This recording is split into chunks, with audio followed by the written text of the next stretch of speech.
Hello, everyone, and welcome to this ESL Southeast Europe Championship. I'm Dib, and I'm joined here by uh, Pandemonia, who is not Penguin ZA, despite what the overlay currently says. He is going to be replacing Penguin for today, and is going to be bringing this action as Penguin is down with the sickness at the moment. So, welcome, Pandemonia. Our first game is going to be Firles versus SteveFrench. And I believe we've got some picks and bans. Do you want to let everyone know what the picks and bans are for this game? So Firles is going to be is running Warrior, Rogue, Warlock, and Druid, and Steve French is playing Rogue, Mage, Priest, and Druid, and both players have banned each other's Druids. Yeah. Uh, Druid ban, not all that surprising. We saw a lot more of the aggro token Druid yesterday. What is a little bit surprising is Furless bringing the Warrior. What do you Yeah. suspect the Warrior might be? Judging from the fact that he's playing Rogue and Warlock, which I probably think is Tempo Rogue and Zoo, I'm gonna probably go with the Warrior being a Pirate Warrior. Yeah. We haven't seen too much of it for quite some time, but Yeah, and it's a little bit surprising, especially as sort of the prevalence of Galaka crawlers has been increasing, especially with decks like the aggro token druid. So it's a little bit surprising to bring a deck that is probably the weakest deck possible to Galaka crawlers. So yeah. yeah, it could maybe be that he's trying to target priest. Do you think? And I, brought something like taunt or quest warrior. I mean that's a possibility. Uh, the Pirate Warrior strategy, I mean, he would be trying to target the slower Druid and Priest decks, or even the Rogue. But yeah, it could be a Taunt Warrior. I mean, because then what? Do you think that Warlock could be a Control Warlock then? It's possible, although I think that's a lot worse against the priest. I think it's more likely he just went for zoo and is trying to counter the decks by being a little bit more aggressive and just bringing the Taunt Warrior as something that can do well against the other aggressive decks and is still good against Priest. That might be his thinking there. Okay. It makes sense, at least with the Druid ban, if he's worried about either Big Druid or Jade Druid. For these players, there's varying degrees of importance for this match. The way this qualifier works is you gain points over the four qualifiers, and this is the fourth and final one. And whoever are the top 4 points earners end up qualifying for the main season. So at the moment, we have SteveFrench, who's currently in fourth position with 105 points, with Blanky close on his tails at 100 points and also still in the tournament, and Felzak as well, also still in the tournament and on 75 points. So it's very important for SteveFrench that he gets as far as he can today. A win would obviously guarantee him top four if he wins the tournament, because nobody else would be able to catch him in that top four spots. But for Furles here, it's a bit different. He's only on 13 points at the moment. So even if he won, he wouldn't be able to overtake SteveFrench because SteveFrench would be guaranteed at least 15 points from uh, coming top 16 that he is now.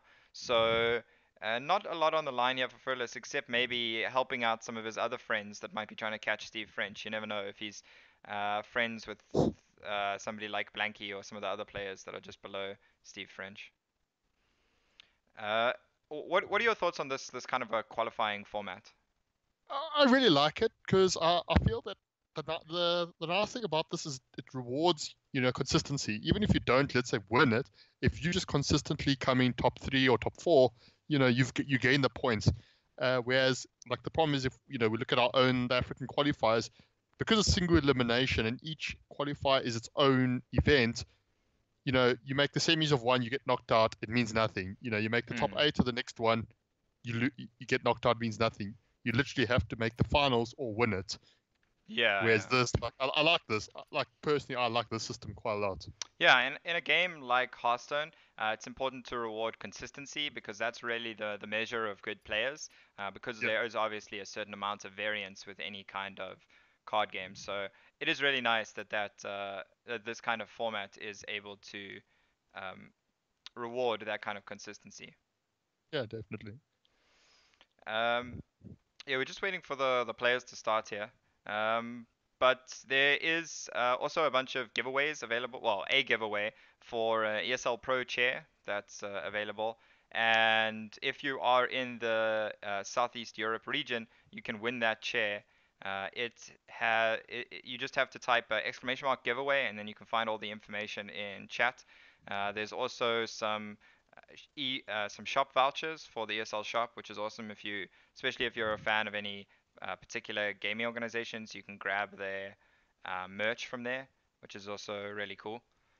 Um, if you had to grab any team's merch, which team would it be? I must say, like, I was never big into the big, but I think I definitely like the Team Liquid sort of shirts, and quite Yeah, a few of the players, the Hearthstone players, I'm a fans of. I think play for Team Liquid, so if I fair think enough. some of them still play for Liquid. Like some of them, I can't remember if they play for Liquid anymore or not. Like I think Dog still plays for Liquid. Yeah, Dog does. Like some players like Naria changed recently. He's now playing Yeah, for G2. Um, G2. but yeah, I I know mean, Safiji used to play for Liquid. yeah. I think he still does. Although, He's more a like, streamer now. yeah, these days he's honestly more of a streamer than a player really. But Um, yeah, but there's a lot of really cool merch available at that store, so I'd encourage people to check it out. And unfortunately, this is the last qualifier, so we can't really encourage people to join in for the next qualifier, as that is not going to be there's not going to be any more. But the regular season will be starting this coming week. So on Thursday we'll be starting the actual regular season, the regular season matches. We'll get to see the players that actually qualified, make it through, and then we'll get to see what they've been fighting for, and if they can make it to that offline final later in December. That's where obviously the big prize money is going to be. yeah, no, definitely. It's once again, trying to just make. I think a lot of these players, the league is, even though you want to qualify for the league, the real reason is you want to qualify for that offline event because that's where the big prizes, the spectators. You can get the fans, and Yeah. just the whole offline feel. I think is quite a lot different to online events. Yeah. It is.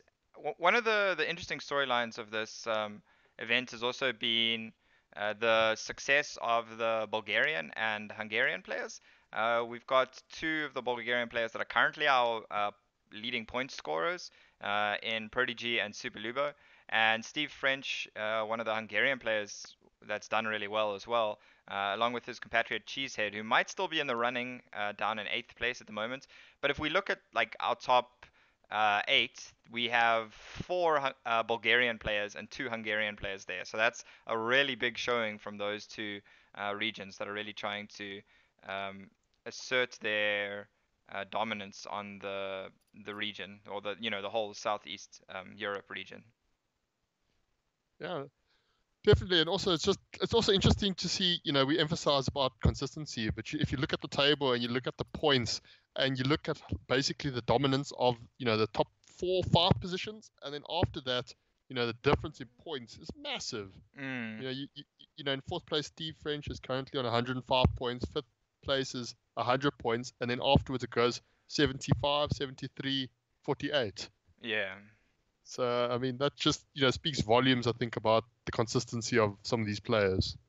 Yeah, I think it is really good. We've seen players like Prodigy in particular. He's had two really good results. I think he came second in one, and maybe I think if I'm not mistaken, I think he managed to win the one qualifier as well. So those have been some really good results from him, and those kind of results are really going to put you in a really dominant position for this event. Well, for qualifying for this event. So.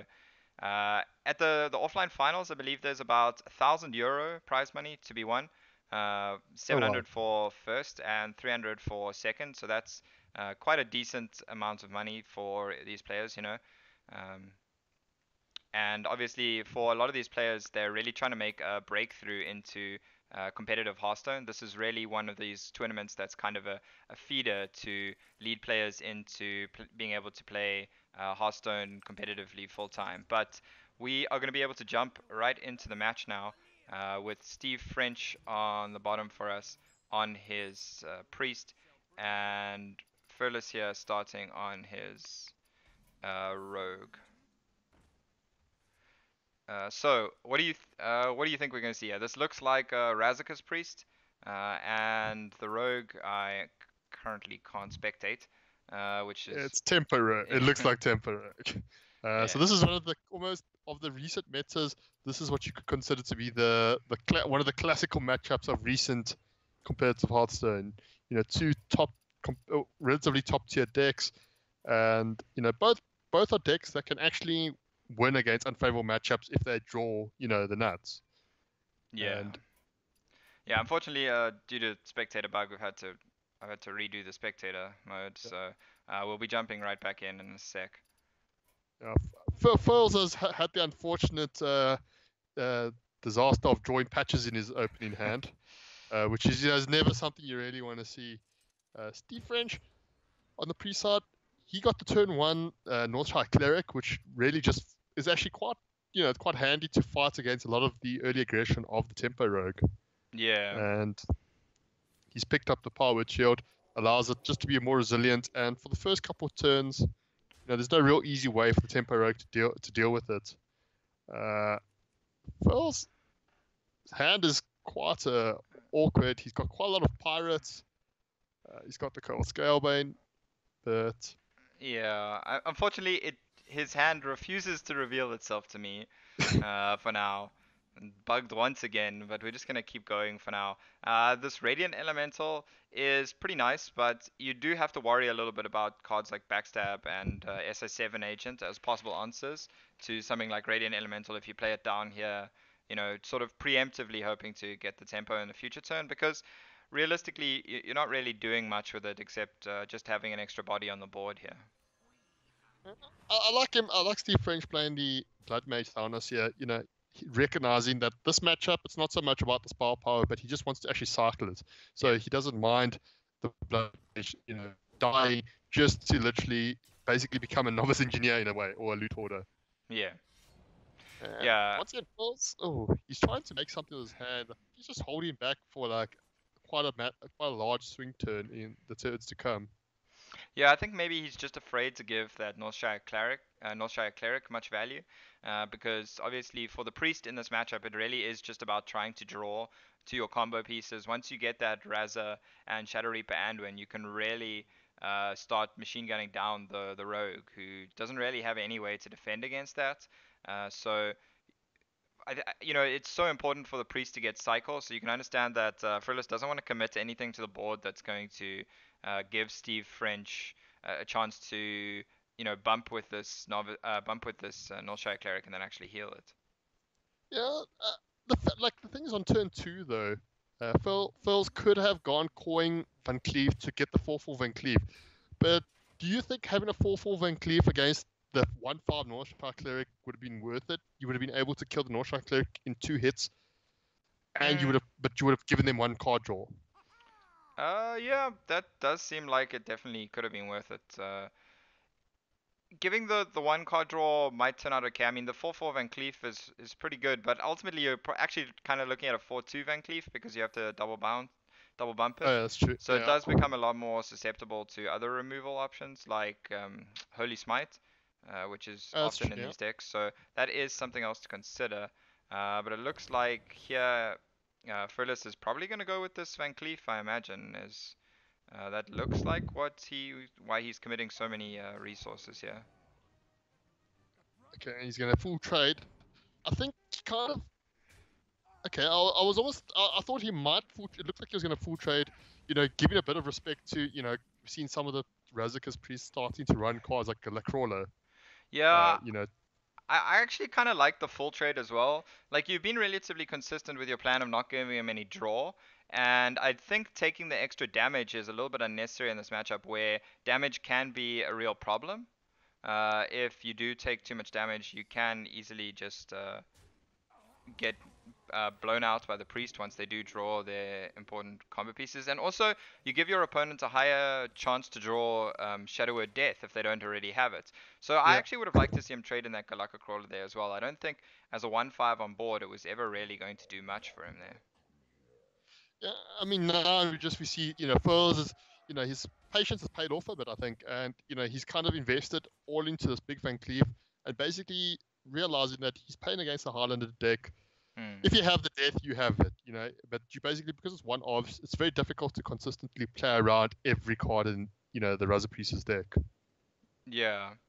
That is true. I really like this plan of just going face here from Firles. It really does help him. And speaking about Priest running like a crawler, there it is. But I think ultimately I think just trading to avoid the draw was probably better. And now Steve Yeah. French might be tempted to just heal up this Edwin. There's But very little chance he actually kills it with damage here.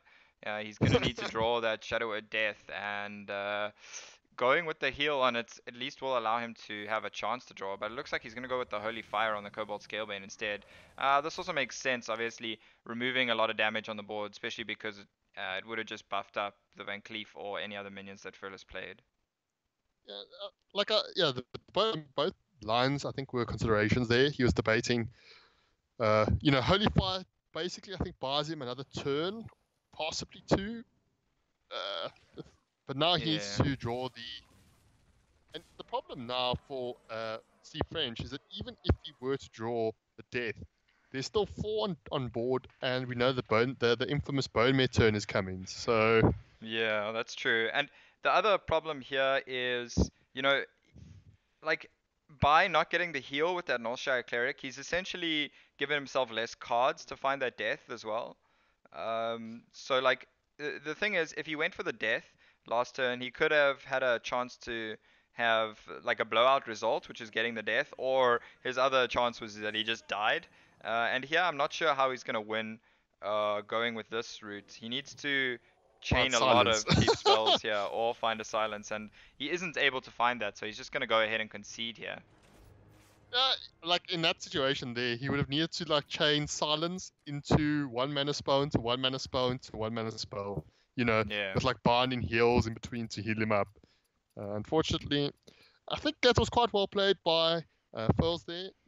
Just holding back the Van Cleef, realizing that he doesn't want, he wants to try and deny as much as card draw from the priest as possible, and then waiting for that one turn where, boom, he exploded onto the board with Yep. that 10/10 Van Cleef. Yeah, it was definitely an interesting approach, holding back his resources for those valuable cards that can be so difficult for the priest to deal with if they don't have the very specific answers, as you mentioned, and because of that nature of the Highlander deck, it wasn't that likely that he had the silence and the Shadow at Death that he needed to actually kill um, the Edwin there. So that was a really good result there for Furles, and well piloted from him. Yeah, and now we head straight into game two. Steve French is deciding to stick onto his paladin. I mean, his priest, and Firles, his warlock. Judging from the mulligans, is definitely a zoo. One of the zoo warlocks we've seen a bit of a resurgence in it in recent times. Yeah, Zoo has become a lot more popular, especially with the uh, use of Prince Keleseth in the deck. All of a sudden, giving the deck some more options and some more ways to really blow out opponents with extra value. Basically, your life tap is worth so much more when you're life tapping into cheap one drops that are overpowered due to the uh, Prince Keleseth buff, or sometimes like Flame Imp, they're just naturally overpowered. So we look at both their opening hands, and like interesting to note is that both Firles and Steve French actually have quite strong opening hands. Uh, Firles has got the 1 into 2 into 3. Yeah, Steve French has got a plethora of answers. He's got the Potion of Madness, which cleans up really cleanly. He's got Wild Pyromancer. He's just picked up the Blood Mage Thanos with the Spirit Lash. He's got Yeah. quite a lot of answers here for any potential aggression from Firles. Yeah, and the Kazakus as well, an important tool to have available to you against a zoo kind of deck. And here he might even consider coining it out. It is tempting to maybe want to keep the coin for use with the Wild Pyromancer, but I kind of like coining out the Kazakus here because it neatly contests these 3/3s and it gives him an option to draw into that 5 mana potion, which to be honest he's probably going to need on turn 5 at this rate. His next few turns are a little bit awkward because of the Prince Keleseth buff. The Bloodmage Thalnos Spirit Lash is now not going to be quite as powerful as you would want, and it looks like he's going for the 1 mana potion, And he and he picks up. manages to get the deal 2 damage to all, which is definitely something he was wanting there, especially with that Thalnos. Yeah, that could be a quite big pickup. On the previous turn, though, was there ever consideration to coining out the Orcanar Soul Priest? Just as a sturdier 3/5, Yeah. to try and double contest both minions instead of playing the Kazakas. Yeah, that definitely could have been an interesting option. And yeah, Firles really whiffing on his turn 4, just having to tap and then still not having anything to do, as we're Yeah. still struggling to see his hand thanks to these lovely spectator bugs.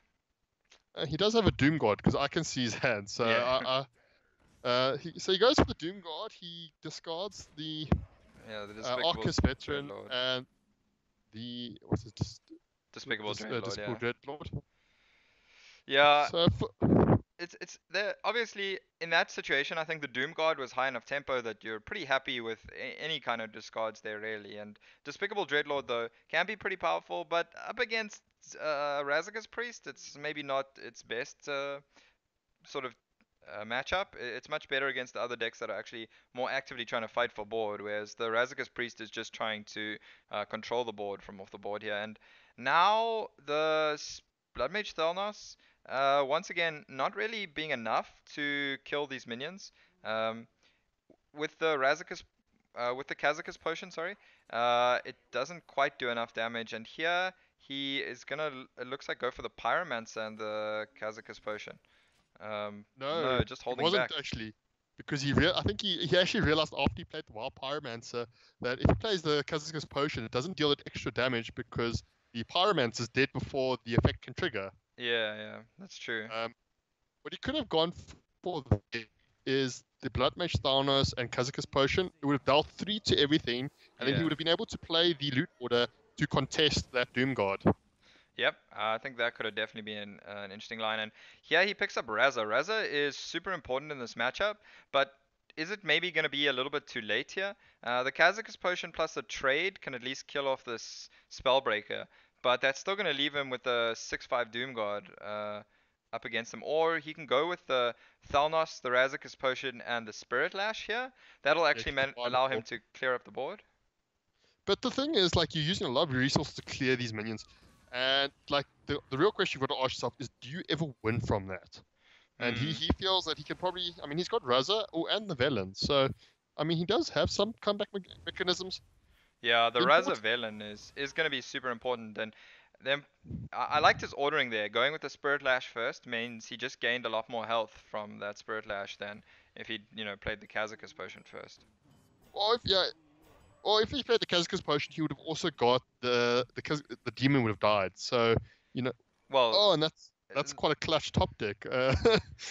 yeah, Uh, that is really nice to fill out his curve here and allow him to contest the board. And now, all of a sudden, he's back up to 20 HP, and now he's going to be healing every turn with that Raza having reduced his hero power. And that's a really important factor in this matchup, I feel.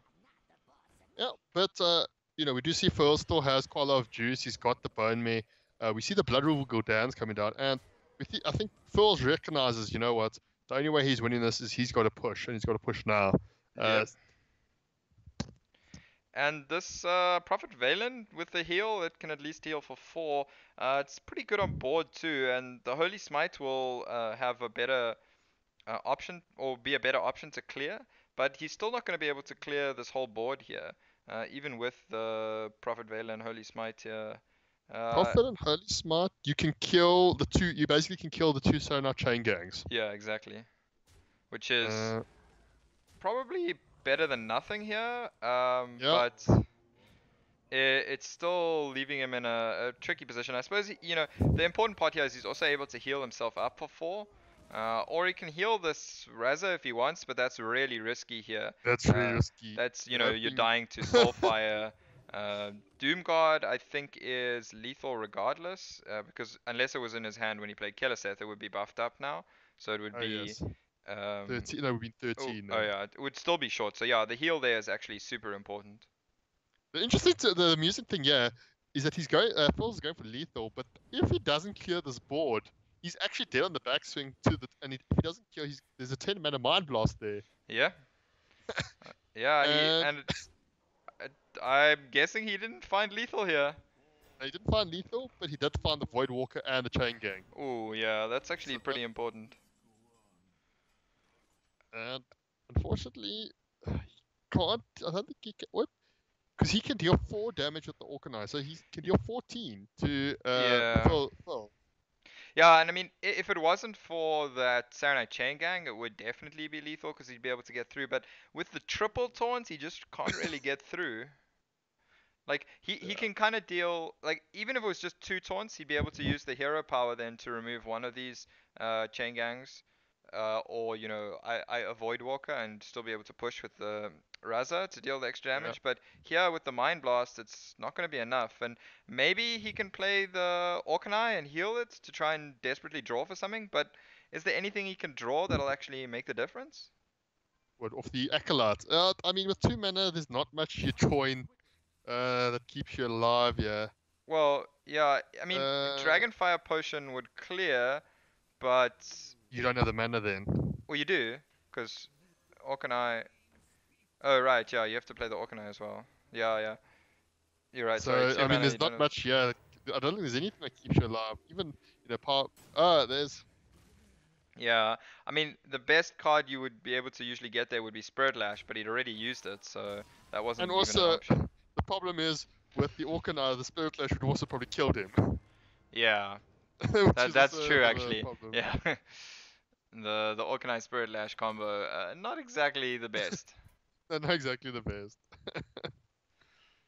Yeah, But but just so Firles taking a 2-0 lead here, and it looks like the Razakis Priest not really working as well for SteveFrench as you would expect it to. Obviously, a very strong deck, and um, Firles now moving 2-0 up, and now we're going to get to see what that warrior is. And I think if it's something like a Taunt Warrior, it's going to be pretty strong for a pretty strong position here for Firles.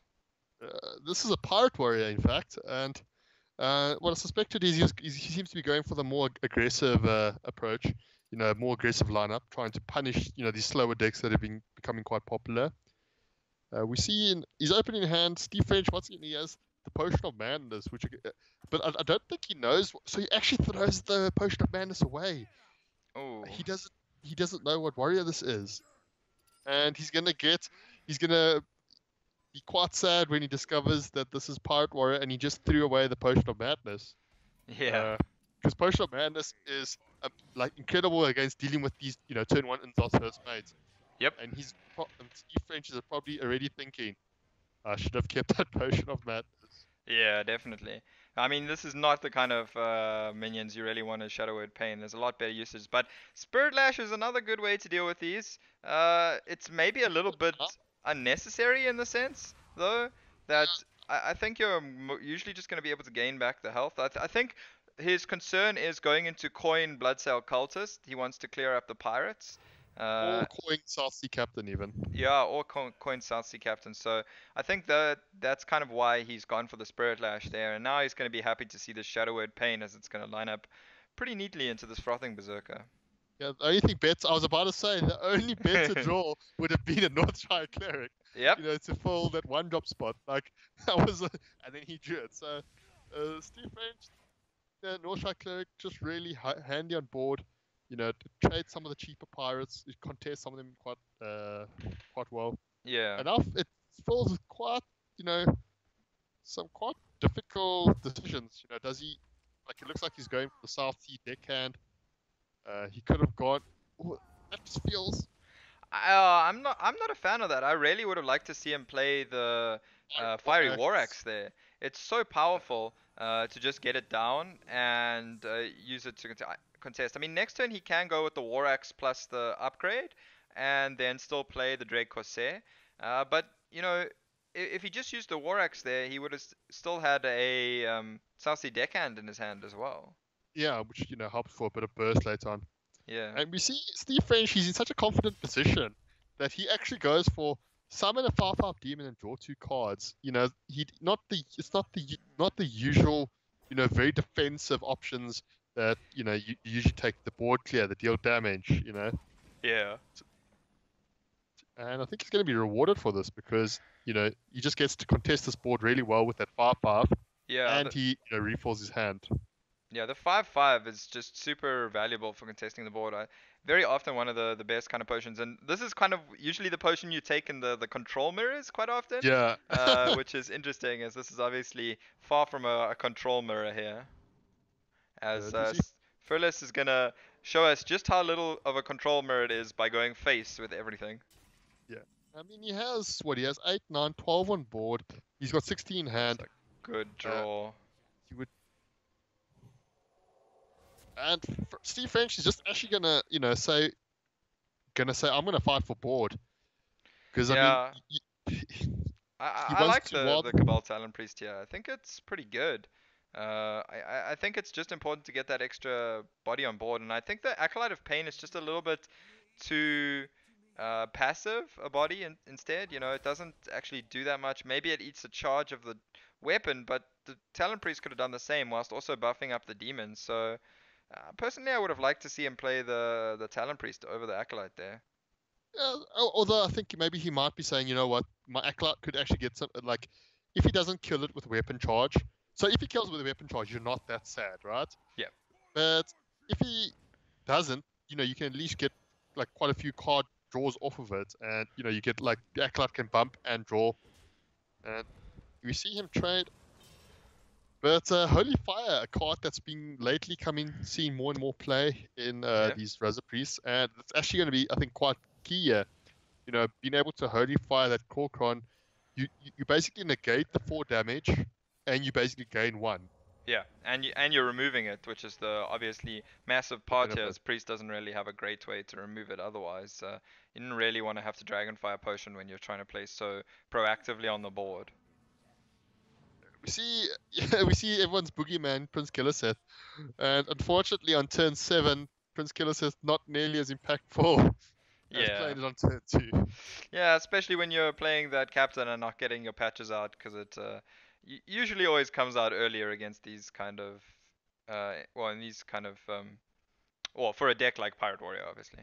And see, Firles has just run out of resources here, and SteveFrench has actually quite a number of ways he can go about this. I mean, the first thing that looks to me is the Lyra, going Lyra, bumping and going Circle of Healing. And immediately looks like he's gonna draw first, Master Spell. Mm, He could have also opted to go for the Orkanite Soul Priest and clear, but I mean, like we were saying, he's been trying to board a board presence so much himself. Might yeah. feel counterintuitive to go that way. Yeah, and I think that's why he's opting not to do that. Yeah, he's gonna go with the circular healing though. Um, and greater healing potion is pretty good to get. That's just I don't think Firles is gonna have a way to get through this. I mean, the Bittertide Hydra is definitely the kind of minion he needs to have a chance here.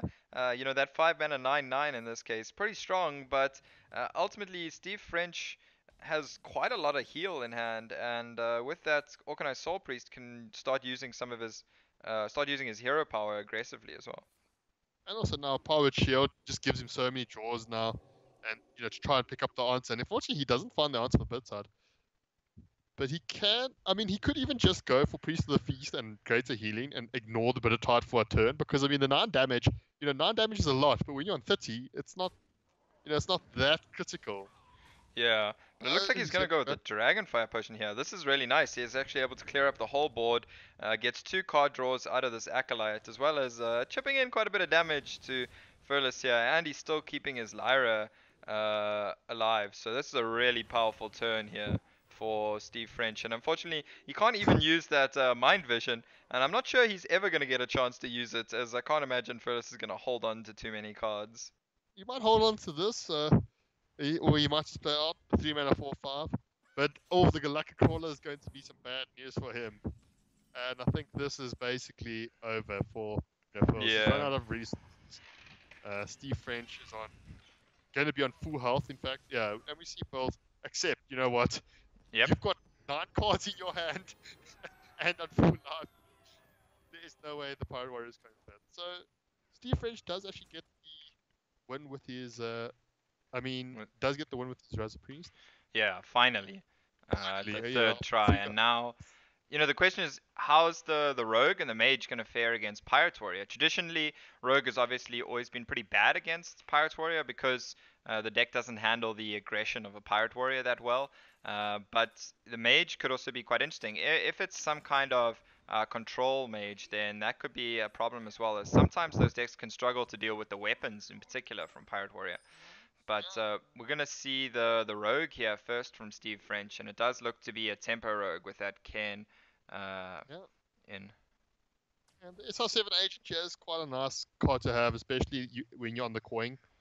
And we actually see that Steve French has got quite a strong opener here. We Yeah. see Firles has the he has the turn to killer Seth, and that's not much else going for him. Yeah, it's not bad. He could open with the upgrade here because it's going to allow him to clear up some of these 1/1s, and Yeah, it means that he can then curve neatly with the Dread Corsair on 3. yeah, So I he would could have like to opened see with that that. actually. He could have opened with the upgrade, but he's kind of holding it. And I think maybe drawing that Arcanine Reaper is what encouraged him to do that. But he's going to be a bit punished here as Steve French can open up a pretty decent tempo advantage if he just goes with this SI7 agent. And then he also has the South Sea Captain to follow up. Or And even more amusingly, we see that card that he got from the Swashbuckler, that commanding shout could actually be quite massive in this game. Where a lot of these aggro, sort of aggro mirrors are all about who can maintain board control, and yeah. commanding shout allows you to just trade and with profit. Yeah, commanding shout is really valuable there. And now we can see Firles is having to go for this upgrade on turn 3, and it kind of feels a bit awkward here. He gets some good trades here, some value trades to keep his pirates alive. Yeah, But, now he's just equipped the weapon soon before he wants to use the dagger, basically. yeah.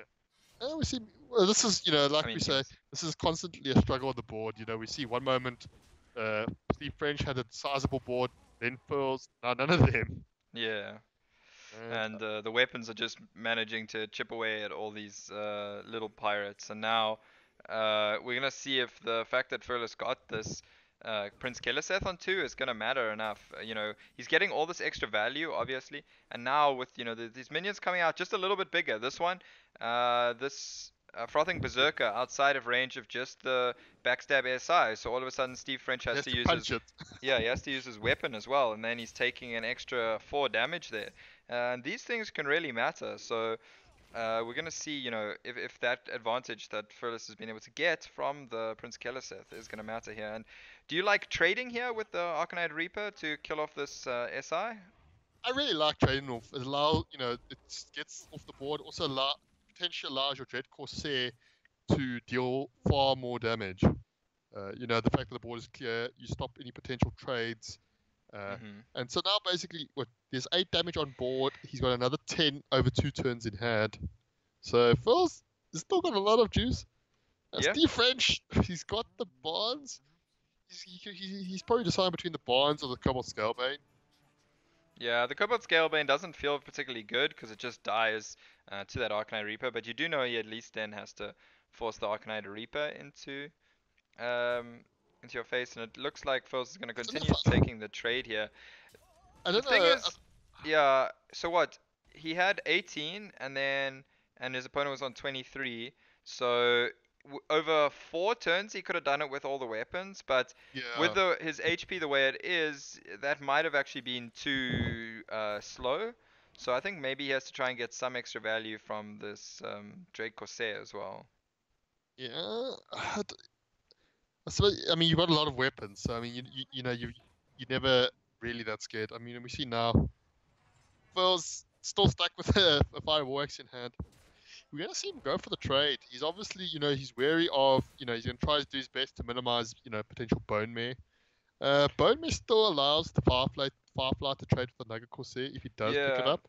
Is it maybe not better here for him to actually take the value trade then if he wants to avoid the bone mare? Because um, I suppose the bone mares would still die here. Whereas the other way around, if he leaves the 3/3, the bone mare, the 3/3 is not going to actually die after making the trade, and I think that's why he chooses to trade this way rather than the trading in the other direction. So the question, is you always go command and shout in order to try to draw the Valspine, right? Or even to draw another SI7 agent, because Yeah. Commanding shot is pretty tempting. I mean, I don't know what Valspine, else you're obviously doing. the real big draw. Shadow Step. I mean, he could Shadow Step the Firefly for some extra value here, but I'm not really Uh, sure that's too worth it. and he's Yeah, just I gonna don't bump mind here. this. The bump Uh, is actually quite nice. Because of that, commanding shout it survives, and because of the Cobalt Scalebane, it gets buffed up to actually contest and this that's Naga a Corsair. lot of damage. Yep. That's 13 to face, and Firles has recognized, okay, you need a taunt or bust. And it's interesting to see, we see SteveFrench is playing with this looks like Meaty's Tempo Rogue, and we see he's actually got that Lich King, which, Yep. That's gonna which I help a think, lot, especially if he gets something like Death Coil from this, yeah, as or that'll even give him the extra health buff. And honestly, there is the Death Coil. Death Coil. Honestly, the buffing of the Lich King's attack is also pretty relevant, as it leaves Firles sort of a lot more um, wary to attack into it. And here, he doesn't even have a way to clear it. And quite Yeah, frankly, this is just lethal on game board over. next turn for SteveFrench. I mean, Firles can armor up, I think, and that would No, he'd be dead, keep. still dead on board. There's 16 on board. Yeah, you're right. Because he goes down to 3 here, and then even the armor up just takes him to 5. So he Uh, isn't able to the only survive the real Cobalt out Scale Bane. there was if he had like Spellbreaker. Like that was the only out I think Yeah, Firles there had to, get through the taunt. yeah, See, Steve French managed to, take his second victory against the Pirate Warrior, and Pirate Warrior just struggling there a bit. He got the turn to Killer Set, but unfortunately the rest of his curve not so. He got stuck with a lot of weapons. And do you yeah. think maybe he killed a bit too many a few too many minions with his weapons instead of going face?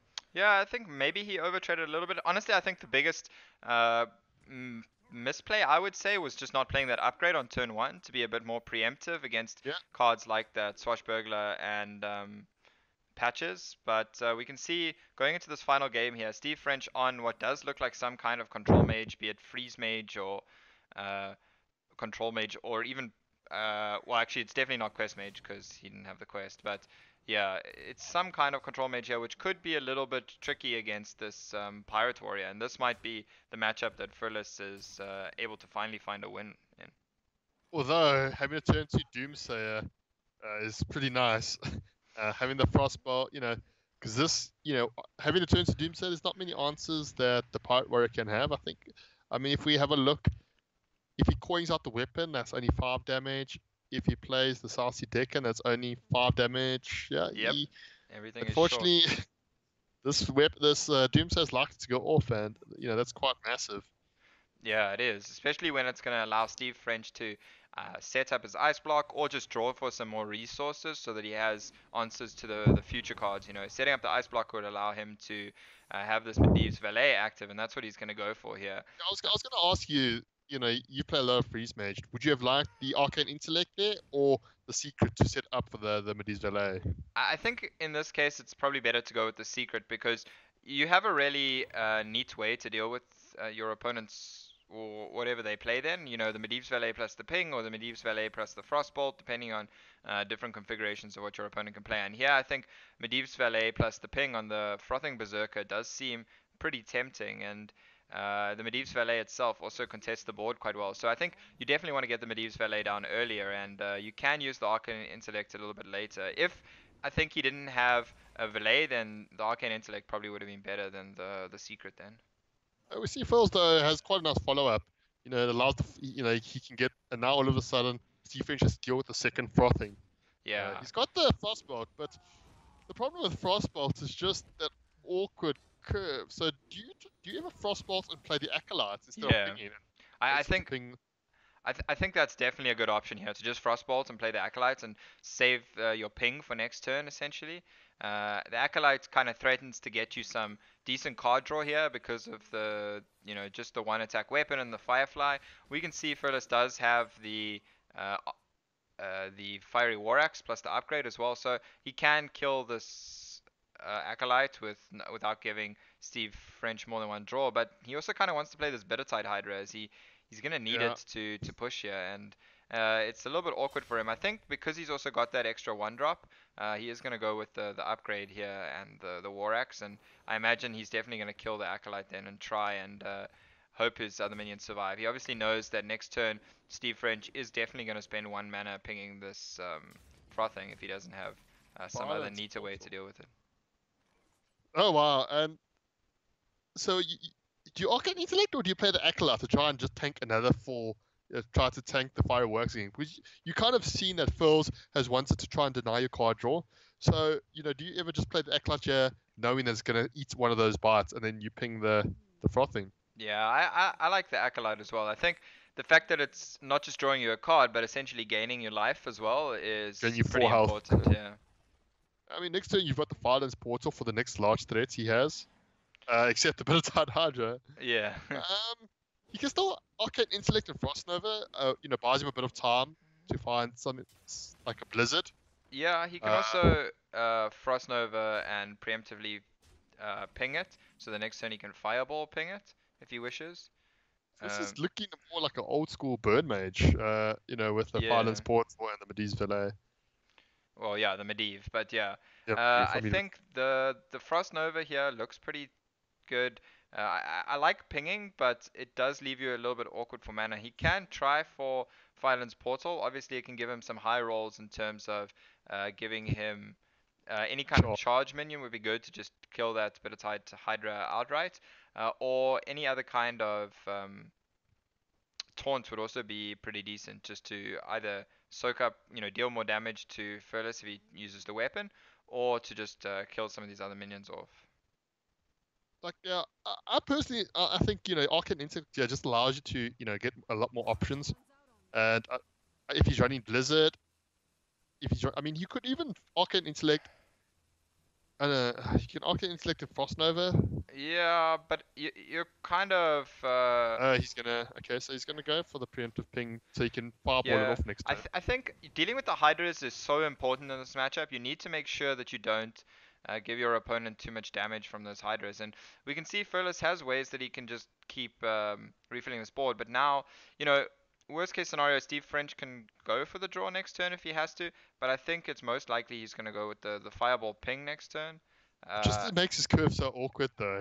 it does, but curve is not really what he's trying to do here. He's just trying Yeah. to find ways to control the board and reduce damage. And that Frost Nova basically healed him for 11 there. And because Okay, so, Furles is afraid of the AoE, he's actually going to choose not to play anything there. sorry to interrupt you, but okay. So before this turn, was there ever any merit into playing the Medivh? You never getting popped next turn, right? And then you're threatening Alexstrasza with an aggressive Medivh push. And I mean, if he trades off his Beartide into your Medivh, you're not sad, right? Because you're not dying. But if he decides to be aggressive, I feel Yeah, like you could have gone for, I mean, potential lethal outs in a way. yeah, that is a possibility. Um, he goes for this arcane missiles, just looking to clear up this board.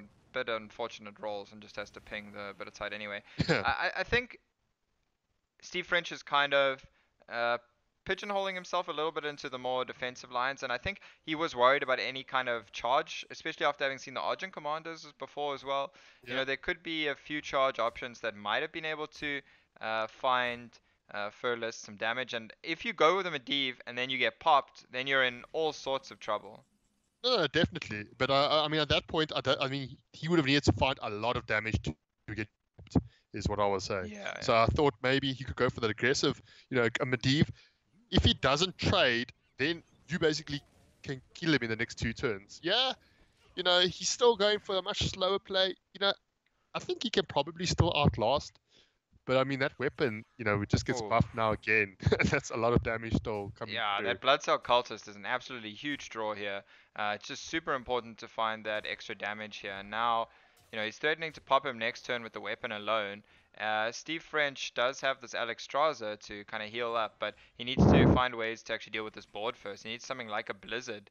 Uh, Doomsayer is not too bad here because if he can actually clear up enough of the board, then he can force SteveFrench to kill the Doomsayer or risk losing his whole board. And if Doomsayer goes off, then all of a sudden that Alexstrasza becomes really good. So Yeah. here he could even go for something like Arcane Intellect first to look maybe for Frost Nova, which is obviously one of the best case scenarios to go with the Doomsayer. Or he could even play the Medivh's Valet, the Medivh here, just get the ATS down preemptively I with the was thinking of, Doomsayer. yeah, that's exactly. I was immediately thinking, Medivh Doomsayer, if he wants to pop you, then, he loses his board. If he trades, you have a Medivh on board. So, okay, so he's just gonna ping. So he actually wants to get pop. Looks like he's gonna, he's gonna go Yeah, so not. he wants to use the weapon here as well, so that he can kill one of these fireflies. I'm not sure I like this, to be quite honest. I think, he's now kind of confusing his lines a little bit. Originally, he was going for the much more defensive line, and this is now all of a sudden a much more aggressive line. And now, without that second ice block, he's just going to have to defensively Alexstrasza here, and I suppose he will have decent control of the board, which is the one thing that is in his favor here. Well, he does find that He ice picks block up the though. second ice block. Do you ever like second ice block? Yeah, just to bait him out a little bit more, or you just Alex Strauss and you threaten lethal next turn? I think. Yeah, I think just Alex Strasering is better here. Just get the 8-8 on board, and that's really important here. And it looks like SteveFrench is likely going to be able to take the win 20. here. As I'm not sure there's anything Firles can really do to save himself. He can Argent Commander the Medivh, but that feels pretty bad. And You never feel you, like winning after that. yeah, you're probably just dying to Alex Strasser hitting you twice at that point, especially with SteveFrench now just having the ice block he can play and be pretty much assured that he won't die. And he can play Archaeologist and probably find the ice Ice barrier barrier. as well. Yeah. Yeah, and you can just trade off this. Edwin, not quite the 3 drop you're looking for, but now he's just gonna go face with these with this Alex Strasser and the ping, and things are looking pretty good for him here. And Firles, unfortunately, we're saying this Pirate Warrior, unfortunately, was the weak spot in his lineup. Unable to get a win through 3 games with Pirate Warrior. Yeah, I You mean, know, he, he brought a somewhat, let's say, unconventional deck right now. Pirate Warrior has not been popular at all, especially in the tournament meta. And it was surprising to see him bring it, and ultimately it turned out to be his downfall. yeah, I mean, he took a quick 2-0 lead. Only unfortunately to get reverse swept 3-2 all on that Pirate Warrior, which you Yeah. know, obviously I think queuing into a freeze mage is also not one of it's not one of the decks I think you're looking to queue into with the Pirate Warrior a lot of the times. Yeah, I don't think you're too upset if you do a lot of the time, though. But it is definitely not something he was necessarily expecting either. Um, and I suppose that's also kind of what he was going for, was a little bit more of a um, element of surprise. And he was actually able to take down Prodigy in the previous round, who was one of the current top points earners. So that could also actually, open things up for somebody else. But I think it's going to be very difficult for anyone. Actually, Prodigy is guaranteed top 4 now, because he would have needed to score 0 points and have uh, all the players below him score enough points, and I don't think that's possible. So Prodigy is definitely going to be through. We've seen him do really well in the previous weeks, and now SteveFrench is in a really good position, securing himself a minimum of 25 points now, and that's going to make it difficult for anyone to catch him. But there is still Blanky, who um, was in his round of 16 game, last I heard. Yeah, Yeah, he is still in his round of 16 games, so he's still somebody that can possibly catch him. And there's also some other players in here that could be a concern for SteveFrench, but things looking pretty good for him. But yeah, we will be back after a short break. Just going to figure out exactly which match we're going to be bringing you next. Don't go anywhere. In the meantime, remember to enter the giveaway if you are eligible. Type exclamation mark giveaway in chat on Twitch, and you can also type exclamation mark commands to find out more about the different commands if you want to see the bracket or anything else. So don't go anywhere. We will be back soon.